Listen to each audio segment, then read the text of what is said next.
수녀님이 눈보라를 맞아갖고 산을 가는데 헤매다가 이제 오두막집을 발견한 거예요. 그래서 신부님이 수녀님 침대가 하나밖에 없으니까 나는 남자니까 수녀님은 침대에서 주무시고 나는 침낭에서 자겠다고.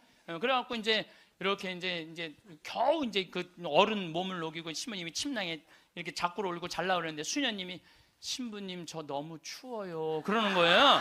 그래갖고 신부님 어떻게 해? 자꾸를 열고 다시 나가갖고 담요를 하나 이제 갔다가 이제 수녀님 덮어줬어. 수녀님 이제 따뜻할 거라고. 그래갖고 이제 다시 이제 들어와갖고 이제 침낭을 딱 이렇게 해갖고 좀 잠을 막 들어갈 때 수녀님이 신부님 저 정말 추워요 그러는 거예요. 신부님이 딱 일어나서 수녀님 사실은 여기 우리 둘밖에 없다. 아무도 우리 둘이 있는 거 모른다. 그러니까 수녀님 우리 부부처럼 오늘 밤을 좀 지내자.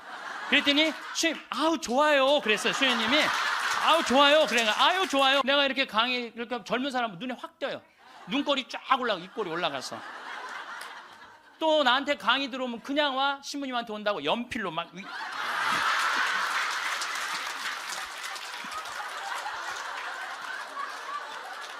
그런데 할머니들은 아무리 그려도 이게 떨어져요.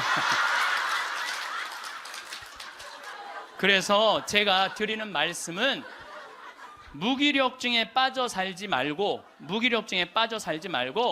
해만 뜨면 집을 나가라는 거예요. 그래서 신부님 돈이 있어야지 나가 돌아다니죠.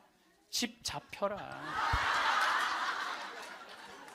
집을 잡혀라. 그래서 집 잡혀서 경복궁도 가고 덕수궁도 가고 온양온천도 가고 춘천도 가고 맛있는 것도 사 먹고 친구들하고 어울려서 평창 생태마을도 오고 돌아다닐 수 있을 때까지 돌아다니는 거예요. 그래갖고 집 잡혀갖고 돌아다닐 수 있을 때까지 다니는 할머니들은 죽을 때 어떻게 죽는지 아세요? 아니에요. 그건 아니고 씩 웃고 죽는 것도 죽는 거지만은 돌아다닐 수 있을 때까지 돌아다니는 할머니들은 죽을 때 어떻게 죽느냐면 지쳐서 죽어. 지쳐서.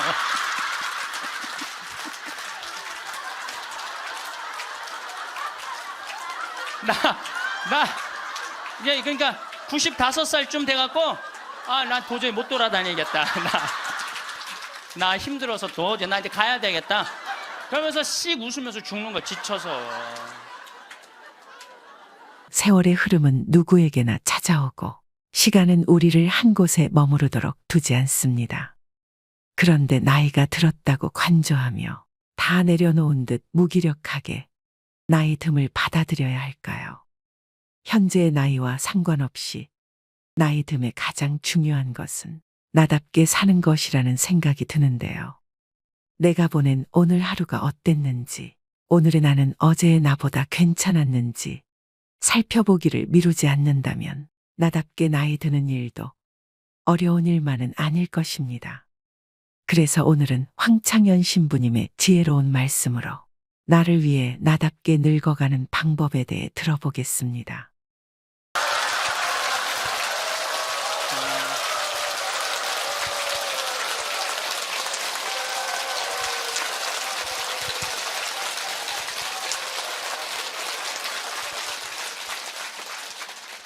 참 예수님 반갑습니다. 네, 우리 시작기도 바치고 강의 시작하도록 하겠습니다. 성부와 성자와 성령의 이름으로 아멘. 인생이란 채우는 일과 비우는 일이다.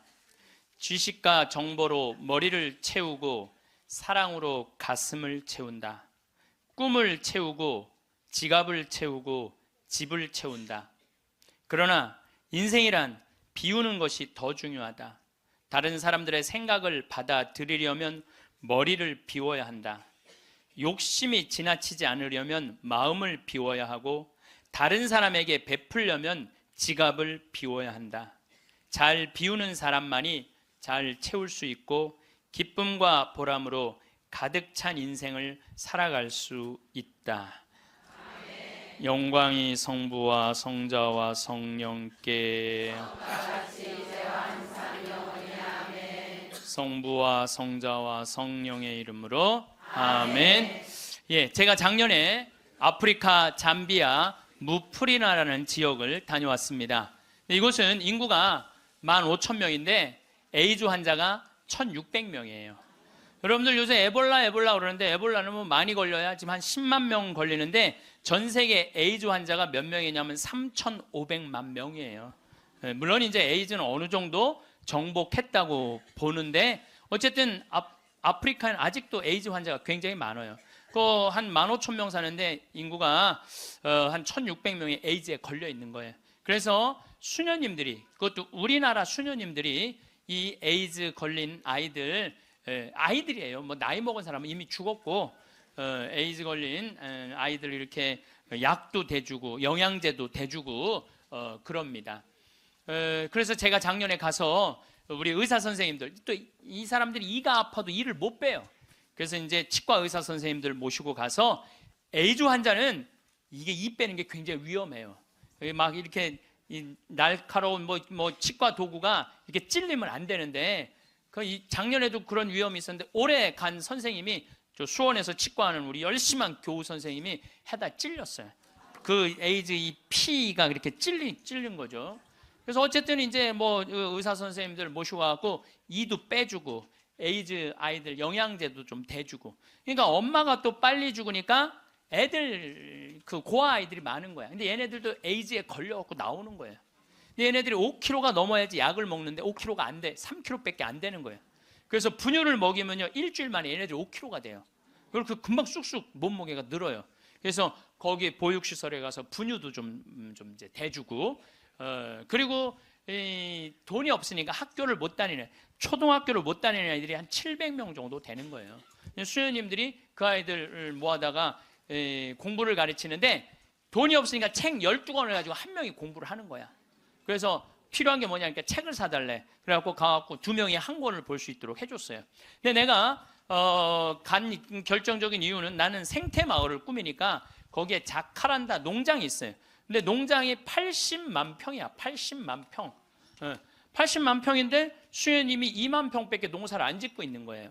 그래서 내가 수녀님한테 물어봤어요. 수녀님, 이거 농사 다 지면은 보육시설, 병원, 그 다음에 학교 다 운영할 수 있을 텐데 왜 2만 평밖에 못 꾸미고 있느냐? 그랬더니 신부님, 우리는 맨손으로 농사 짓는다는 거예요. 포크레인도 없고 트랙터도 없고 경운기도 없어서. 여러분들 맨손으로 농사 지면요 한 사람이 1,000평 이상 못 져요. 얼마나 농사가 힘든데요.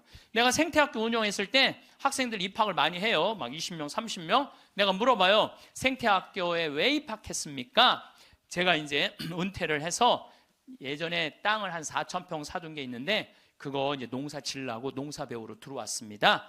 그럼 한번 해봅시다. 그래갖고 이제 3월 한 달 동안 모종 내고 거름 뿌리고 막 해요. 한 달 지나고 나서 내가 다시 상담을 해요. 어떻게 농사 이제 한 4,000평 질만 하십니까? 그러니까 해보니까 이게 쉽지 않으네요. 한 1,000평 정도 할 수 있을 것 같아요. 그래요. 3월, 4월, 5월, 더운 이제 6월 이제 지나고 나서 학생들 여름방학 할 때 제가 물어봐요. 이제 한 몇 평이나 농사 질 수 있을 것 같으냐고. 그러니까 이분들이 하는 얘기가 한 10평 질 수 있을 것 같아요. 10평. 맨손으로 농사 짓는 게 진짜 힘들어요. 근데 수녀님이 거기서 맨손으로 농사를 짓고 있는 거야. 그러니 포크레인도 없고 트랙터도 없고 경운기도 없다는 거야. 수녀님 얼마면 되겠냐가 2억이면 되겠대. 걱정하지 말아라. 내가 한국에 가서 2억 만들어서 보내주겠다. 내가 또 뻥이 또 엄청나게 세요. 내가 신학교 다닐 때 내 저 별명이 뭐냐면 황뻥이었어. 황뻥. 일단 뻥을 쳐놓고 한국에 돌아와갖고 내가 강의 때 몇 번 얘기했어요. 평화방송에도 나가고 내가 여러분들 아프리카에 정말로 멋있는 일을 하고 싶은데 1,000만 원씩 20명만 도와주면 좋겠다. 여러분들 재산 5억 중에 10분의 1, 5천만 원은 내 거 아니라고 생각해야 된다. 그거는 어려운 이웃 도와주라고 하느님이 축복 준 거다. 나는 5천만 원까지 필요 없다. 그저 1,000만 원씩 20명만 난 도와주면 좋겠다 라고 얘기를 했는데 절에 다니는 분들, 교회 다니는 분들, 성당, 종파 초월이야.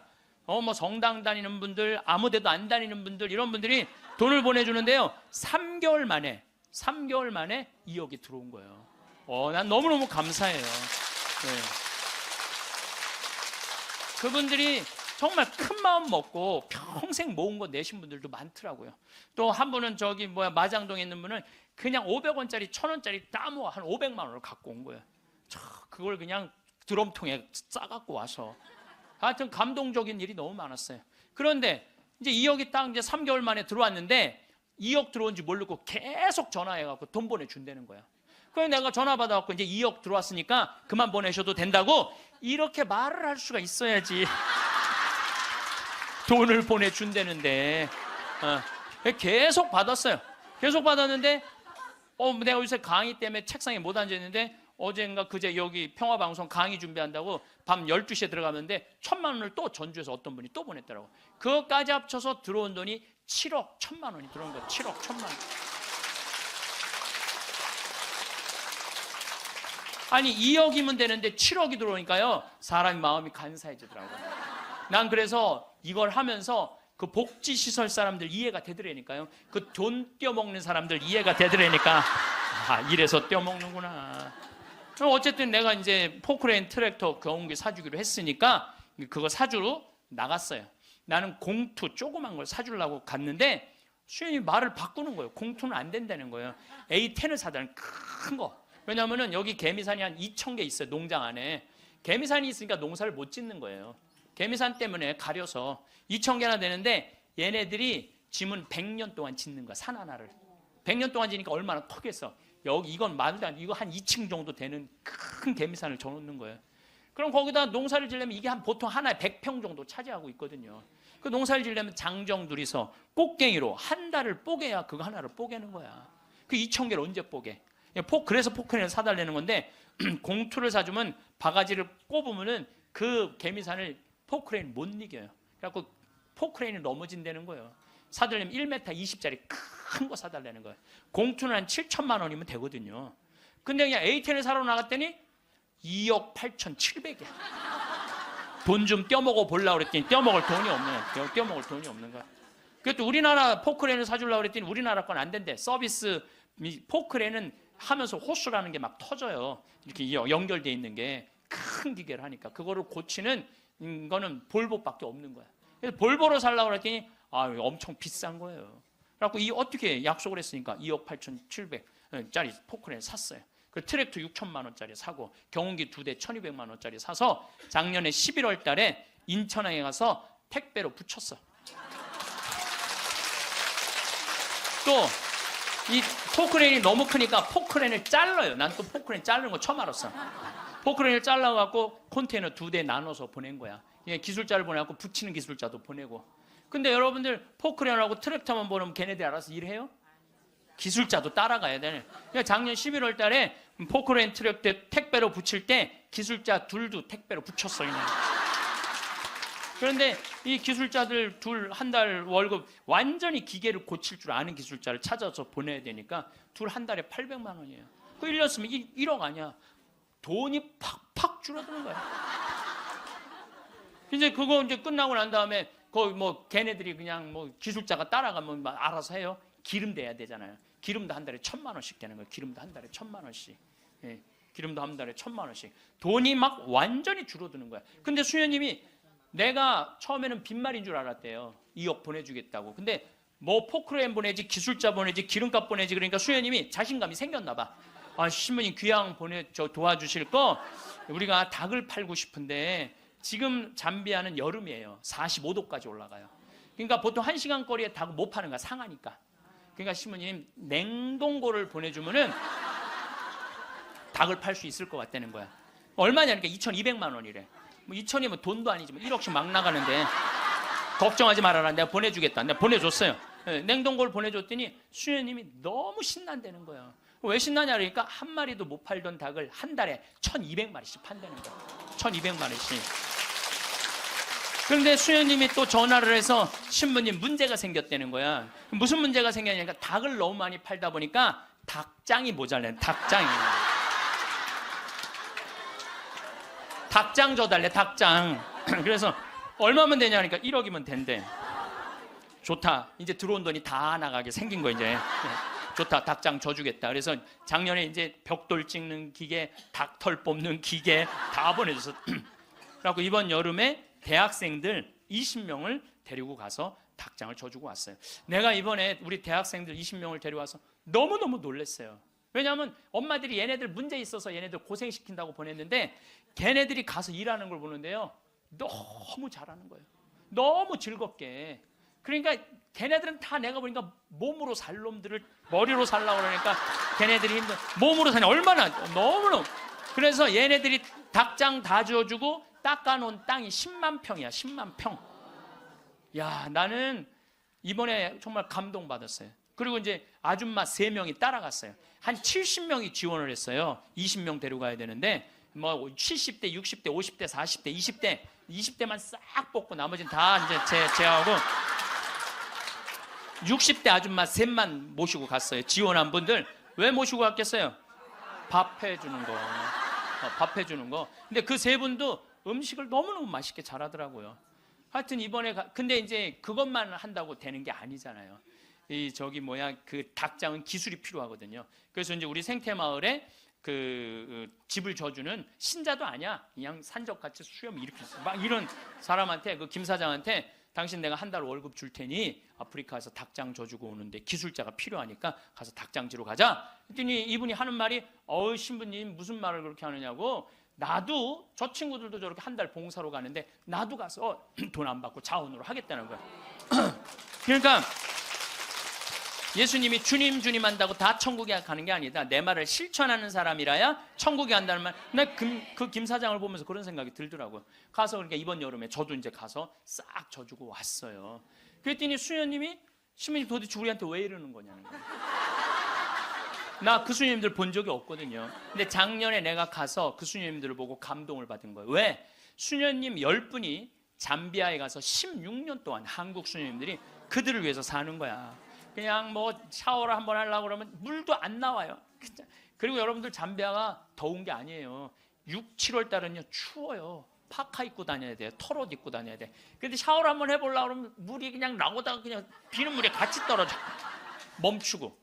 그렇게 불편한 데를 수녀님 10분이 16년 동안, 수녀님 38살 먹은 나탈리아라는 수녀님은 가자마자 말라리아 그래서 죽었어 또. 그냥 내가 무덤에 가봤더니 사진을 이렇게 해놨는데 예쁘게 생겼더라고 또. 참. 그러니까 옆에 동료 수녀님이 죽어가는데도 불구하고 이 수녀님들이 그들을 위해서 16년 동안 살았으니 이건 수녀님으로 안 보이는 거야. 작은 예수님으로 보이는 거야. 내가 이분들을 도와주지 않으면 나중에 큰 예수님한테 혼나겠다는 생각이 들더라고. 그래서 수녀님이, 신부님 우리한테 도대체 왜 이러느냐고 그러길래 내가 한마디 했어. 수녀님 무슨 말을 그렇게 섭섭하게 하느냐고. 같은 업종에서 일을 하면서 무슨 말을 이렇게 섭섭하게 하느냐고. 수녀님도 하느님이라고 나도 하느님이라는데 내가 수녀님 도와주는 거 당연한 거 아니냐고. 그랬더니 수녀님이 또 전화를 해서 신부님 추장이 만나잔다는 거예요. 무슨 추장이 많냐. 아직도 잠비아는 추장이 많대요. 근데 추장 한 분이 천주교 신자 추장이래요.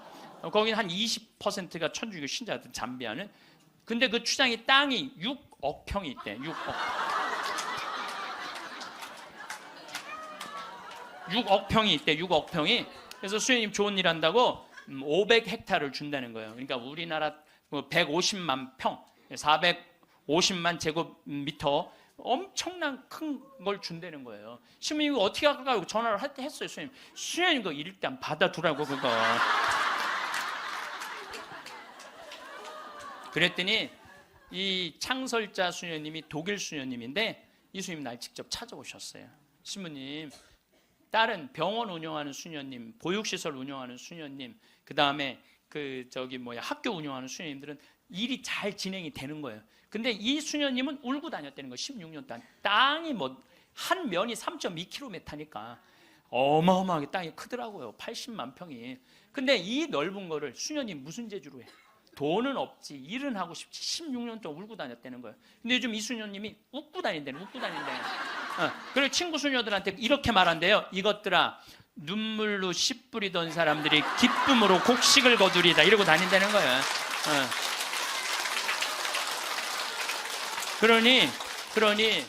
그러니 신부님, 이건 자기네들은 하기가 쉽지 않다는 거예요. 신부님은 나는 또 그쪽으로 공부도 했고, 그러니 신부님 귀향 시작을 했으니 완성을 좀 해달라고. 난 또 80만 평 완성하려면은 70살까지 일이 기다리고 있는 거야.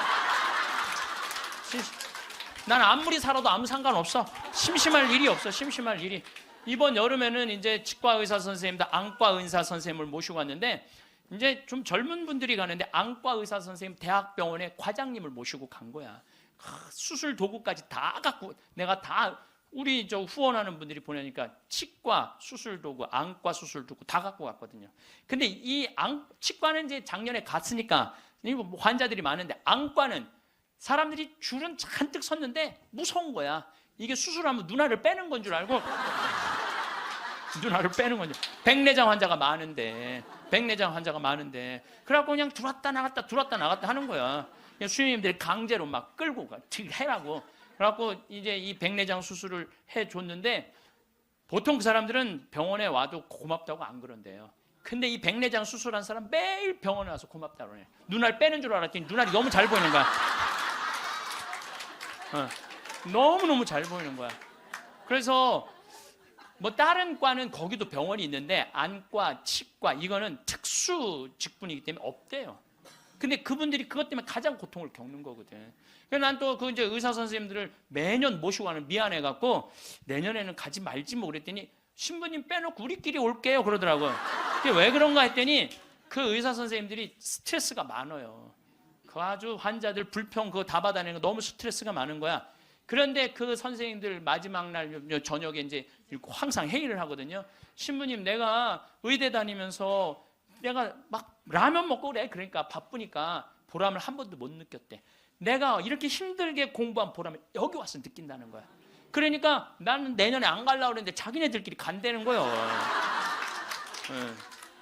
참 그래서 내년에 나 어쩔 수 없이 또 가게 생겼어요. 내년 여름에. 근데 이제 10만 평을 깎아놨는데 거기도 지금 지구온난화 때문에 굉장히 11월 시작하면서부터 우기가 시작됐는데 빈님이 안 오신 거예요.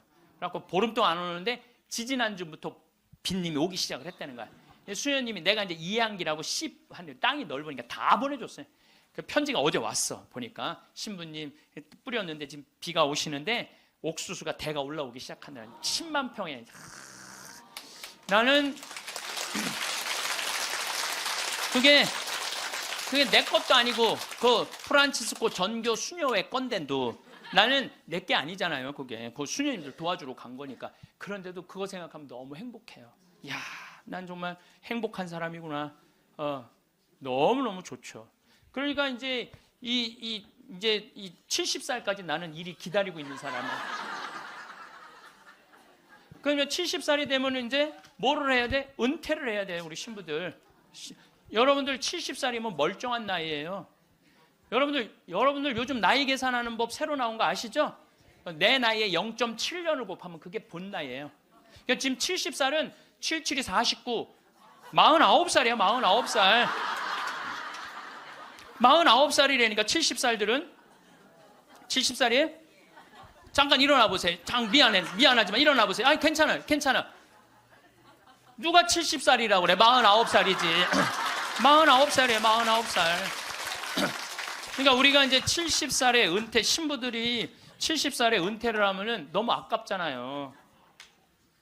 그래서 한 달에 한 번 우리가 동창 모임을 하는데 우리 동창 신부들하고 그러는 거야. 야, 우리 은퇴해갖고 그렇게 40년 사제로 살았지만은 너무 젊은 때 은퇴한다. 우리 뭐 할까? 은퇴하면은. 그래서 내가 항상 하는 얘기가 야, 우리 은퇴하면은 이 사주 카페는 있는데 왜 신부 카페가 없냐?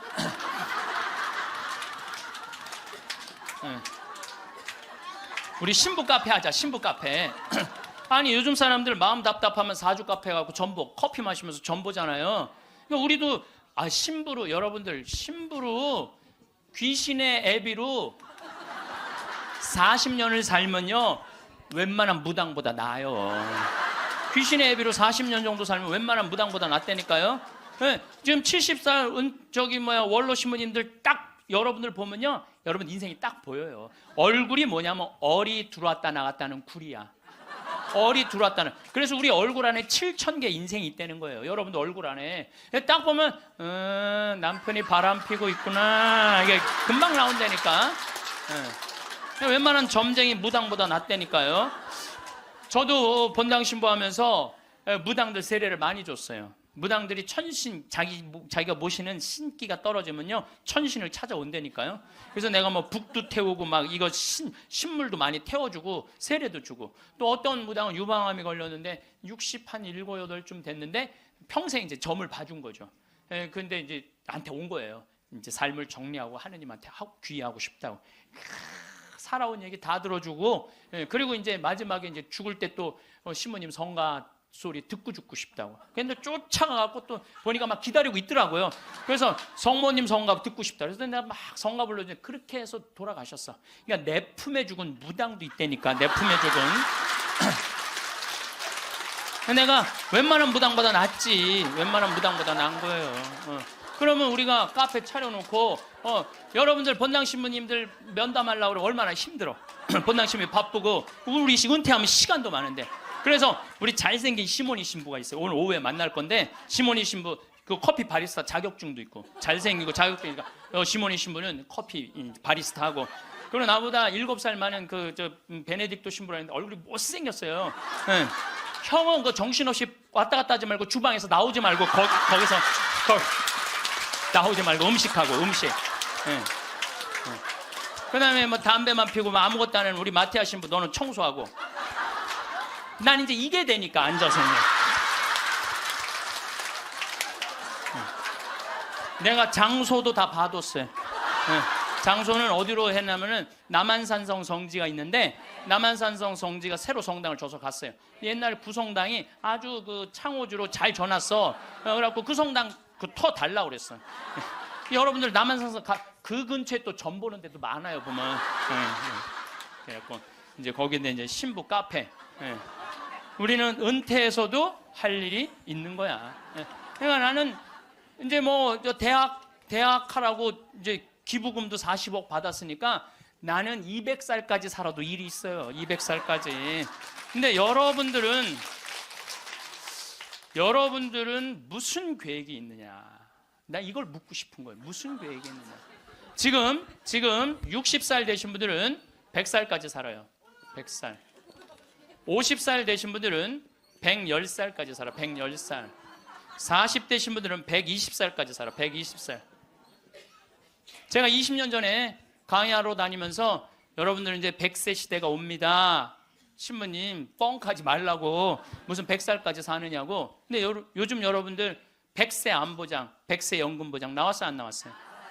100세 시대 온 거예요. 근데 올해 한 보험회사에서 무슨 상품이 나오냐면 110세 건강 안심보험이 나왔다니까요.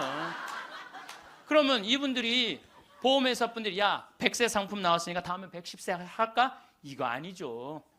그때는 암 정복된다고 보는 거예요. 그리고 그때는 치매도 어느 정도 잡는다고 보는 거예요. 혈압, 당뇨 다 잡는다고 보는 거예요. 그러니까 그래 60년 후야. 60년 후인데 여러분들 1년에 0.5년이 늘어나. 1년에 0.5년 평균. 그러니까 지금 86세가 가장 많이 죽는 나이래요. 86세가. 근데 2020년에는 몇 세에 가장 많이 죽느냐면 90세에 가장 많이 죽는데 2020년. 그럼 2020년이면 몇 년 후에? 6년 후야. 6년 후. 그럼 여기 60살 되신 분들 66살 되면은 90세가 가장 많이 죽는다 그러면 그분들 몇 살까지 살 것 같아요? 100살은 그냥 가는 거. 60세들은. 50세들은 110살 가는다니까. 아직 산 것도 아니라니까 여러분들. 40살들은 20년 더 살고 60년을 더 살아요. 60년. 그런데 며칠 전에 소련, 러시아에서 먹으면 120살까지 사는 알약을 개발했대요. 미토콘트리아라고 우리가 이렇게 장도 늙어가면서 노화가 진행인데 그걸 먹으면 그 노화 진행 속도를 그렇게 늦출 수가 있다는 거야. 10년 후부터 시판한다는 거야. 120살까지 사는 일이 벌어지는 거야. 120살. 그러면 이거 어떻게 되는 거야, 이거? 이거 보통 심각한 문제가 아니라니까, 여러분들. 지금 웃을 일이 아니에요, 지금. 웃을 일이 아니에요. 예, 심각한 거예요. 3년 전에 우리나라가 100살 이상이 1,700명 선에서 왔다 갔다 했어. 3년 전에. 여자가 1,600명, 남자가 100명. 3년 전에 100살 이상이. 예. 그런데 올해 내가 인구 통계청에 들어가서 자료를 뽑아보니까 올해는 100살 이상이 몇 명이냐면 14,000명이에요. 14,000명. 3년 만에 100살 이상이 10배가 늘어난 거예요. 10배가. 10배가 늘어났어요. 90에서 100살까지는 몇 명이냐면 13만 4천 명. 80에서 90살까지는 몇 명이냐면 97만 명. 그 다음에 60에서 70살까지는 270만 명. 그래서 65세 이상이 몇 명이냐면 정확하게 49만 명인데 650만 명이에요. 650만. 65세 이상이 650만 명. 초등학교 애들이 270만 명, 270만 명. 그러니까 초등학교 애 하나에 할머니 셋이에요. 지금 그런 세상이 됐다니까요. 우리는 어렸을 때 길에 나가보면요, 애들이 바글바글했어요. 구슬치기, 딱지치기, 담방구, 자치기. 낮에만 그렇게 돌아다녀서 밤에 깡통 돌리게 해보면 온 놈들이 다 깡통 돌리고 다녔어요. 근데 요즘 길에 나가면 애들 하나도 없어요. 어딜 돌아다니는지. 누구만 돌아다니, 할머니, 할아버지들만. 할머니가 길에 꽉 찼어. 또 할머니들이 어서 유모차 주사, 유모차를 밀고 온 세상을 다 다녀. 유모차를 밀고 온 세상을 다 다녀. 유모차를 밀고. 무슨 뭐 놀이터, 슈퍼마켓. 그래서 여러분들 무슨 현상이 있느냐면요. 무슨 현상이 있느냐면은 그 노인정 앞에 가보세요. 유모차가 10대씩 끝나고 나면 밀고 다 집에 가고. 이거 어떻게 할 거예요?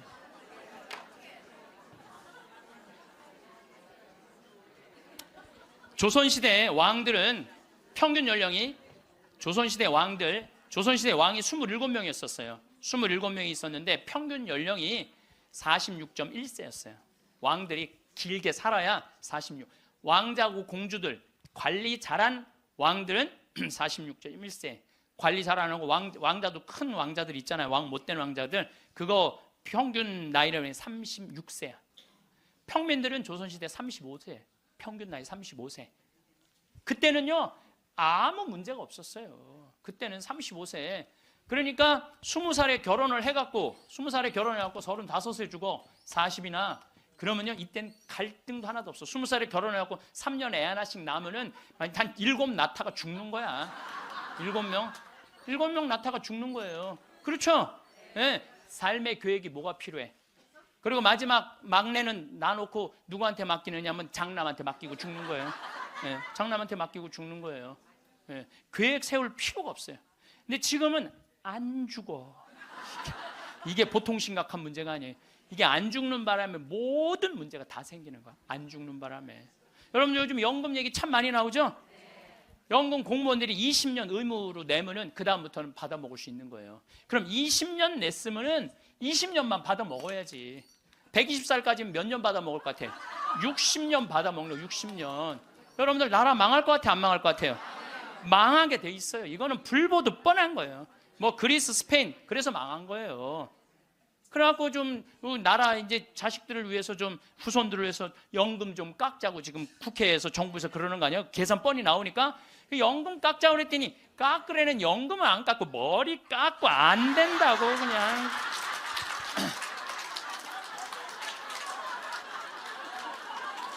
아니 누가 연금 깎자고 그랬지 머리 깎자고 그랬어? 그런데 여러분들 이게요, 이게 웃지도 울지도 못할 일이에요. 웃지도 울지도 못할 일이야. 이게 지금 이게 지금 우리나라가 지금 무대책이야. 무대책. 아무 대책이 없는 거야. 그래서 연금 문제에 걸리지. 치매가 우리나라가 지금 58만 명이에요. 여러분들 35살 때 죽을 때 치매 걸려요? 이땐 치매 걸릴 시간도 없어요. 근데 지금 80, 90 방에 가만히 앉아 있으면은요, 네가 누군지 내가 누군지도 모르고 그냥 이러고 있는 거예요. 네가 누군지 내가 누군지도 모르고. 그러면 치매가 이렇게 있으면은 이 한 집에 5, 6 매달려 있다고 보면은 300만 명이 치매 때문에 고통을 겪고 있는 거예요. 모든 문제는 안 죽어서 생기는 문제예요. 그리고 난 정치인들도 보면 참 머리 나빠. 여러분들 65세가 650만 명, 50세까지 되면 거의 1000만 명인데 이제는요 진보가 보수를 이길 수가 없어요. 진보가 보수를 이길 수, 늙으면 보수로 될 수밖에 없거든. 그러니까 노인들은 또 투표를 또 얼마나 열심히 해요. 똑같이 찍잖아. 이게 무슨 얘기냐면은 사회가 변할 가능성이 없다는 거예요. 젊은 사람이 많이 나와야지 사회가 변하고 발전하는데 나이를 먹어가는 사람이 그 사회의 주축을 이루고 있잖아요. 그렇다고 죽으라고 그럴 수도 없고 살라고 그럴 수도 없고. 그러니까 결국은 누가 변해야 되냐면은 여러분들이 변해야 되는 거예요. 내가 삶을 어떻게 살아갈 것이냐, 이거 보통 생각해야 되는 거 아니에요. 그냥 진짜 웃을 일이 아니라니까요. 지금 여러분들 웃을 일이 아니에요. 그런데 우리나라가 65세 이상 노인들이 OECD 국가 중에 가장 가난해. 가장 가난해. 근데 여러분들 왜 가난한 줄 알아요? 국가가 잘못해서 가난했을 것 같아요? 천만의 말씀. 우리나라가 프랑스보다 교육비를 몇 배를 더 쓰냐면 9배를 더 써요. 프랑스보다 9배 더 써요. 미국보다 교육비를 몇 배 쓰는 3배를 더 써, 3배를. 근데 여러분들 생각을 해봐요. 우리가 프랑스보다 지금 뭐 비슷비슷하게 살지만 조금 떨어져. 미국은 우리 한 2배 정도 잘 살아. 근데 그 2배 정도 잘 사는 나라보다 3배를 교육비를 더 쓰는 거야. 그래서 남자아이 대학 결혼까지 들어가는데 여러분들이 3억 6천이에요. 처음부터 태어나갖고 걔한테 쏟아놓는 돈이 3억 6천이야. 여자는 3억 4천이 들어가요. 그럼 남자 여자 아들 딸 둘 나갖고 결혼까지 시켰으면 여러분들 얼마 쓰면 7억을 쓴 거야. 7억을. 셋 낳았으면 10억을 쓴 거야. 10억. 그러니까 애를 낳아요. 그래서 애도 안 낳는 거예요. 이놈의 교육 때문에 애도 안 낳는 거예요. 그러니까 애가 안 나오면 나라는 어떻게 되겠어요? 이게 머리가 복잡해요. 내가 보기엔 정치인들 머리가 지끈지끈할 거야 아마. 그 생각을 해보면은. 그러니까 65세 넘어가고 OECD 국가 35개 나라 중에 우리나라가 노인이 가장 가난해. 쓸 돈이 없는 거야. 자식들한테 다 쓰고. 그리고 요즘 애들은요 1등 아니면 패배자야 다. 그러니까 대기업에 취직 안 하면 아무데도 취직 안 하는 거야. 그리고 대기업 안 갈 바야 200만 원 받고 일 안 한다 이거야. 그러니까 집에서 논다는 거야. 그럼 노는 놈 누가 책임져야 돼? 부모가 아니 어제도 저녁 먹으면서 들은 얘기인데 엄마 아빠가 다 교직이래. 그래서 연금이 700만 원 정도 나온대요. 그렇게 친구 중에 제일 연금이 많이 나온대. 상전 밥 한 번, 술 한 번을 안 낸다는 거야. 친구들이 막 욕을 한다는 거야. 너는 이 새끼야 밥 한 번 안 사냐. 그렇게 연금이 많은데 근데 한 친구한테 술 한 번 하자 그러면서 울면서 그러더래요. 애들이 둘 다 명문대학을 나왔는데 대기업 몇 번 보내 떨어지더니 집에서 놀고 있다는 거야. 걔네들 생활비로 600만 원을 대준다는 거야. 자기가. 그 자기네들이 100만 원을 가지고 쓴다는 거. 100만 원을 가지고. 그러니까 친구들 뭐 사주고 싶어도 사줄 수가 없다는 거예요. 100만 원 갖고 생활해야 되니까.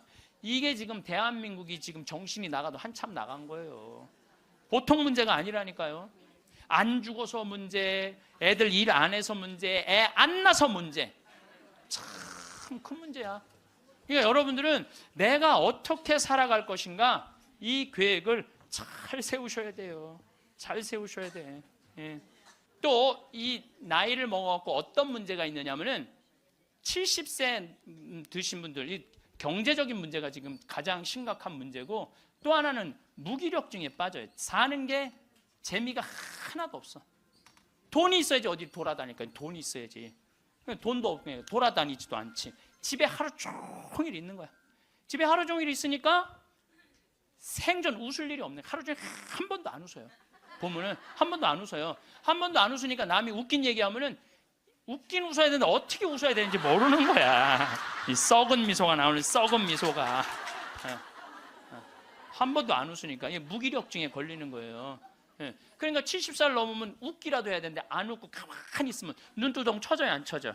눈두덩, 눈가 쳐지고 볼 쳐지고 입가 쳐지고 소파에 앉아고 가만히 텔레비 보고 있으면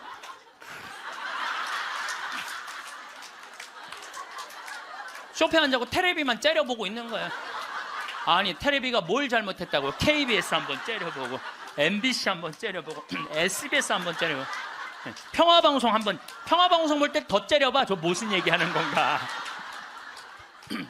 뭐 애들 다 떠나고 여러분들 애들 다 떠나고 남편하고 있으면 뭐 깨가 쏟아질 것 같아요? 깨 안 쏟아져요. 신혼 때나 깨가 쏟아지는 거지. 소파에 앉아 이렇게 있는데 남편이 지나가면은 투명인간이 지나가나 보다.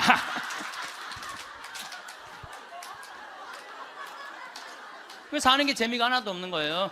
그 어떤 신부님하고 수녀님이 눈보라를 맞아갖고 산을 가는데 헤매다가 이제 오두막집을 발견한 거예요. 발견했는데 다행히 침대가 하나 있고 그 다음에 침낭이 있는 거야.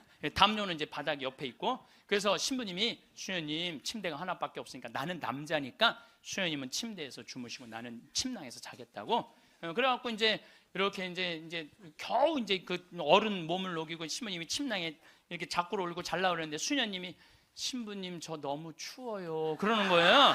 그래갖고 신부님 어떻게 해? 그 자꾸를 열고 다시 나가갖고 담요를 하나 이제 갔다가 이제 수녀님 덮어줬어. 수녀님 이제 따뜻할 거라고. 그래갖고 이제 다시 이제 들어와갖고 이제 침낭을 딱 이렇게 해갖고 좀 잠을 막 들어갈 때 수녀님이 신부님 저 정말 추워요 그러는 거예요.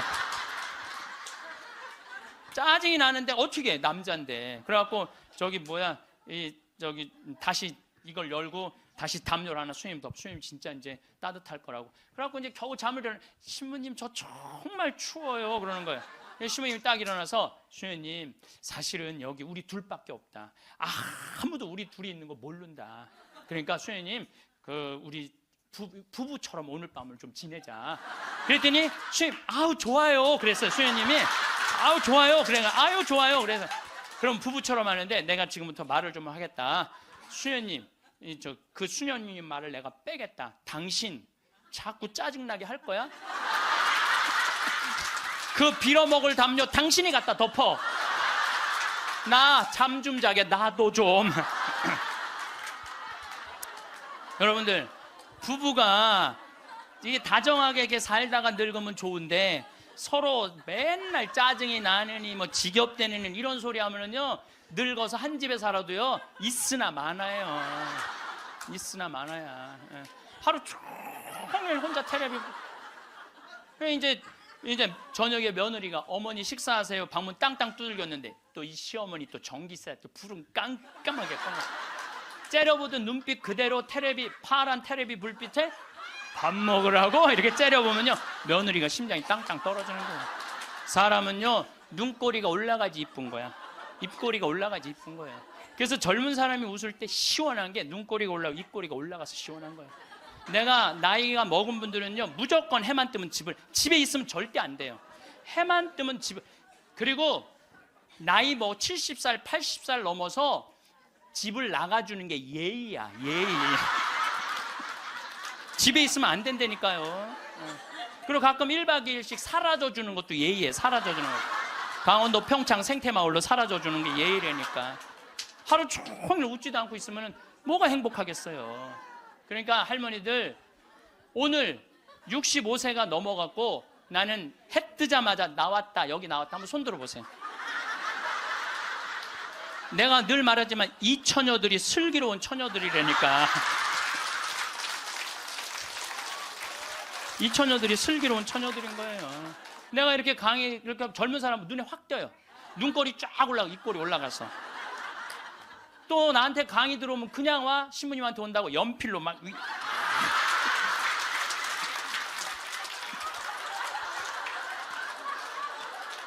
그런데 할머니들은 아무리 그려도 이게 떨어져요.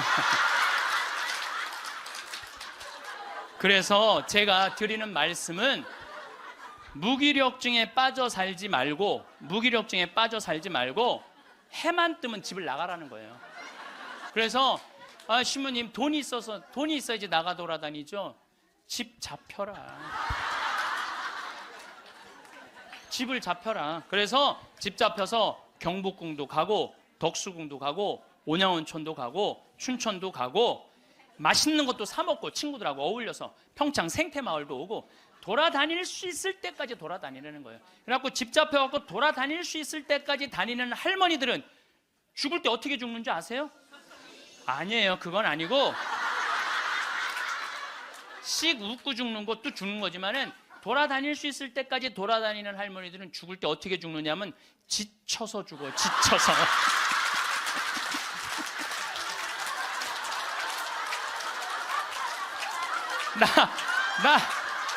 그러니까 95살쯤 돼갖고 나 도저히 못 돌아다니겠다. 나 힘들어서 도저히 나 이제 가야 되겠다. 그러면서 씩 웃으면서 죽는 거야. 지쳐서. 근데 어떤 사람들이 사람을 미치게 만드느냐면 돈 쓰는 건 무서워갖고 뒷방에 가만히 앉아 있는 거예요. 뒷방에 가만히 앉아 있으면은 여러분들 그 다음에 허벅지에 근육이 풀려요. 허벅지에 근육이 풀리면 그 다음에 하는 일은 누워서 똥 싸는 거예요. 똥 싸는 거예요. 그 다음에 그 집에 할머니가 똥을 싸기 시작하면 그 집은 기쁨은 다 사라지는 거예요. 냄새가 얼마나 기분 나쁘게 하겠어요. 본인도 괴롭지만 그걸 옆에서 지켜보는 사람. 그러니까 여러분들 자식을 위하는 거는요, 자식 걱정하는 게 아니에요. 자식을 위하는 건 내가 마지막까지 죽기 직전까지 내 발로 화장실 가주는 게 정말 자식을 위하는 거예요. 그러니까 마지막까지 화장실을 가주기 위해서는 뭐 해야 돼? 운동해야 된다. 운동. 제가 말씀드리는 거 운동. 네, 운동. 여러분들 2살 때 자랑스러운 게 뭔지 알아요? 똥오줌 가르는 거예요. 2살 때 자랑스러운 건 똥오줌 가르는 거예요. 3살 때 자랑스러운 건 뭐냐면 이가 나는 게 자랑스러운 거예요. 그렇죠? 12살 때 자랑스러운 건 뭐냐면 또래 친구가 있는 게 자랑스러운 거야. 그때 엄마 아빠 필요 없어. 또래 애들이랑 막 뛰어놀고 다녀. 18살 때 자랑스러운 건 운전을 할 줄 아는 게 자랑스러운 거예요. 20살 때, 20대 때 자랑스러운 건 애인이 있는 게 자랑스러운 거예요. 애인이 있는 게. 35살 때 자랑스러운 건 돈을 버는 게 자랑스러운 거예요. 50살 때 자랑스러운 건 뭐가 자랑스러운? 돈이 많은 게 자랑스러워. 60살 때 자랑스러운 건 뭐가 자랑스러운지 알아? 애인이 있는 게 자랑스러워. 그때도 애인이 있어. 자랑스러운 거예요. 70세 때 자랑스러운 건 뭔지? 운전을 할 줄 아는 게 자랑스러워. 75살에 자랑스러운 건 같이 여행 다닐 친구가 있는 거, 같이 밥 먹을 수 있는 친구가 있는 게 자랑스러워요. 80세 때 자랑스러운 건 뭔지 아세요? 이가 남아있는 게 자랑스러워. 이가 남아있는 게. 85세 자랑스러운 게 뭔지 알아요? 똥오줌을 가릴 줄 아는 게 자랑스러운 거예요. 85이 돼서도 내가 똥오줌을 가릴 수 있다. 그건 자식들한테 최고의 선물이에요. 그래서 뭐를 하라? 운동을 해라. 이 운동 얘기부터는 다음에 내가 강의를 여러분들한테 하도록 하겠습니다. 마침 기도 바치겠습니다. 성부와 성자와 성령의 이름으로. 큰 재산은 소심한 사람에게 걸맞지 않다.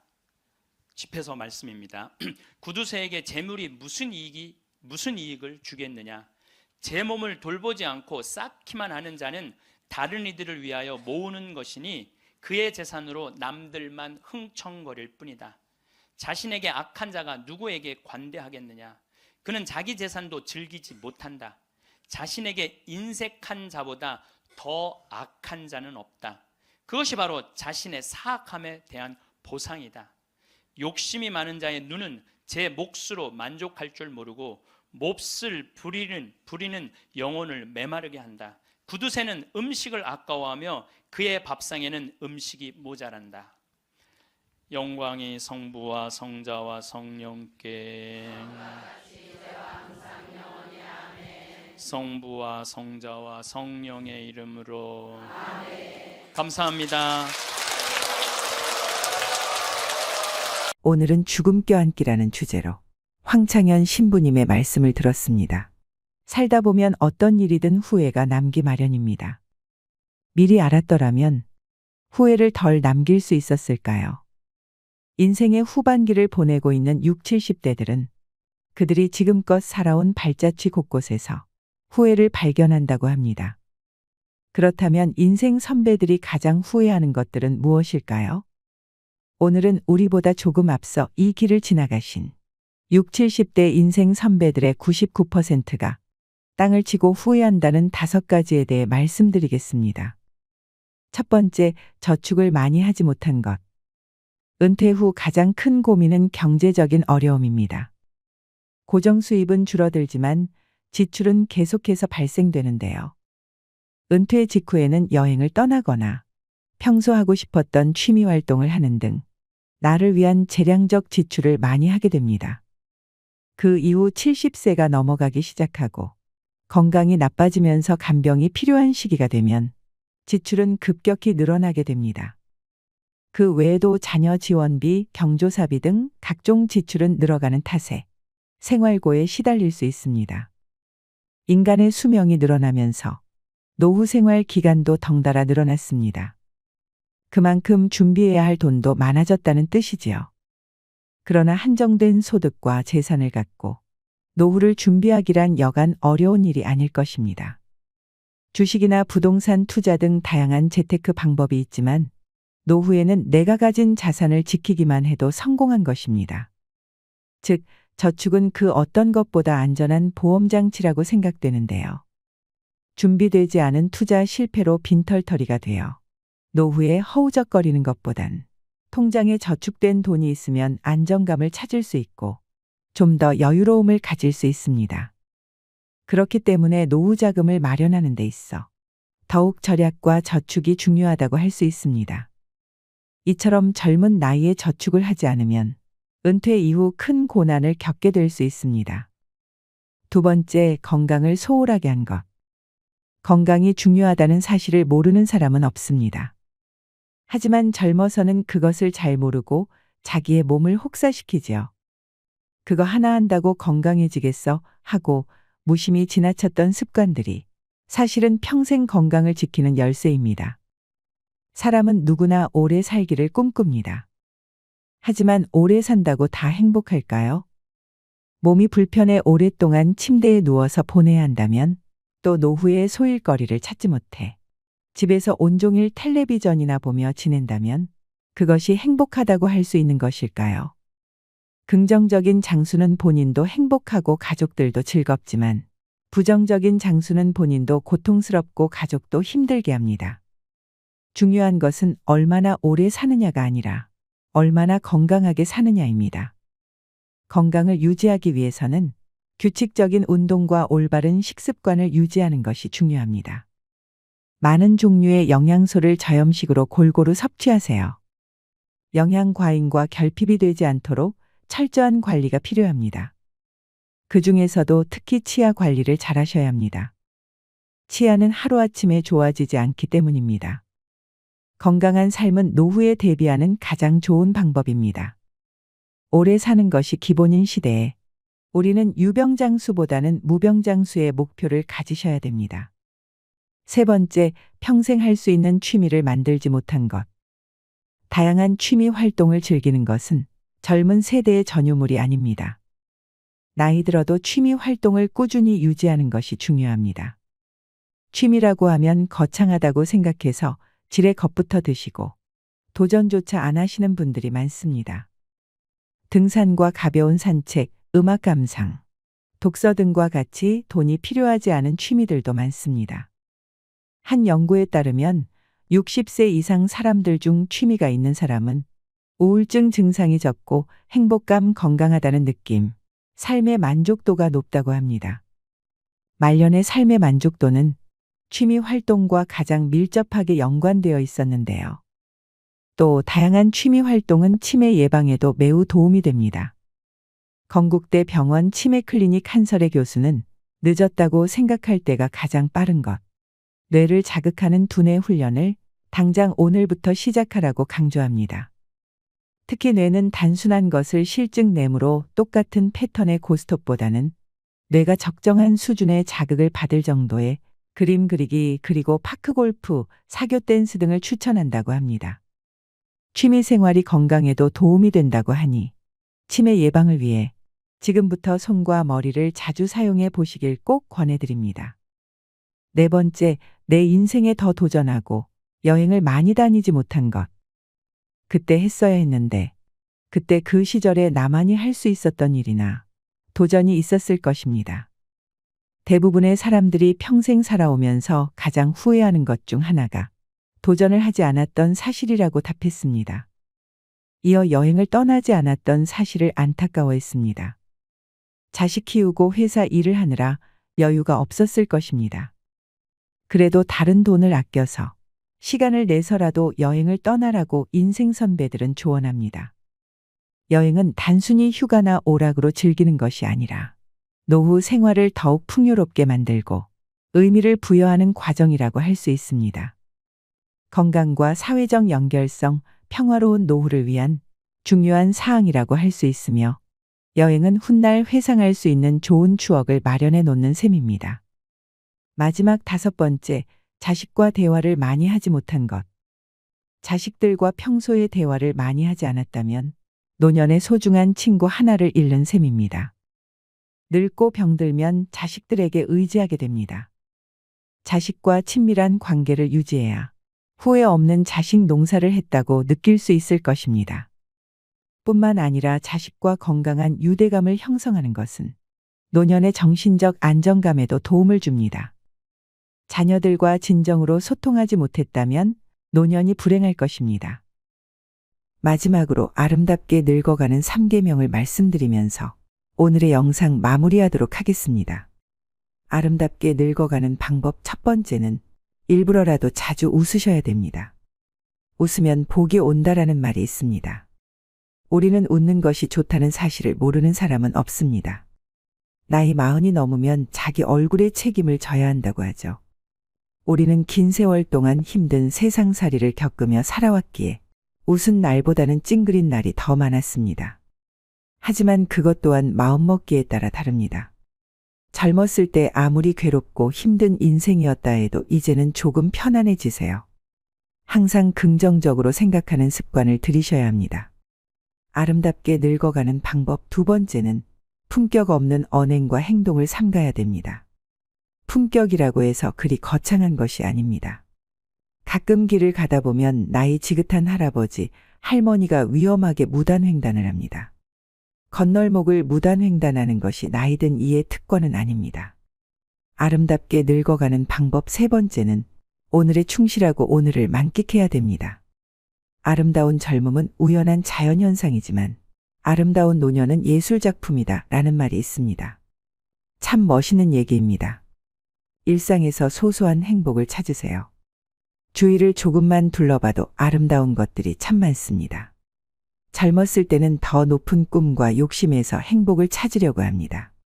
하지만 내가 지금 가진 것에 만족하는 것에서 행복을 찾을 수도 있습니다. 불행은 내가 가지지 못한 것을 갈망할 때 생긴다고 하죠. 인생의 후반전에서는 채우는 것보다 비움을 실천해야 할 때입니다. 그러면 자신에게 주어진 모든 것들에 감사할 수밖에 없습니다.